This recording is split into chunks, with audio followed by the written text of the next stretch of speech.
साने गुरुजी विद्या मंदिर देगाव येथील 10वीची विद्यार्थिनी सुनेरा शादुल शेख राहणार देगाव वयवर्ष 15 हिचं अल्पशा आजारानं निधन झालं। वडिलांसोबत बसून अभ्यास करत असताना वडिलांच्या मांडीवरच तिनं अखेरचा श्वास घेतला। विज्ञान विषयाच्या पेपरचा अभ्यास करत असताना अचानक ती कोसळली आणि सुनेराचा जागीच मृत्यू झाला। सदर घटना 12 मार्च रोजी बुधवारी सकाळी घडली आहे। शेख परिसरासह गावकऱ्यांवर दुःखाचा डोंगर यामुळे कोसळलाय। साने गुरुजी विद्या मंदिर ही या घटनेनं दुःखसागरात बुडाली। संपूर्ण शाळेतील गुणवंत विद्यार्थिनींपैकी सुनेरा ही एक शांत स्वभावाची विद्यार्थिनी होती। तिनं या आधीचे सर्व पेपर अतिशय सुंदर सोडवले होते। आजच्या पेपरची पूर्ण तयारी करून बसली असता सकाळी 7 वाजता शेवटची नजर पुस्तकावर टाकताना तिचं अचानक निधन झालं।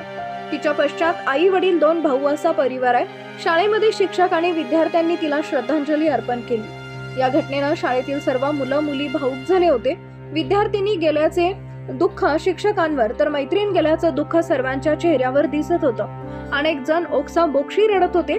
शाळेच्या इतिहासात शिक्षणाची परीक्षा देताना जीवनाची परीक्षा हरणारी सुनेरा ही अनेकांच्या काळजाला हुरहुर लावून जग सोडून गेली।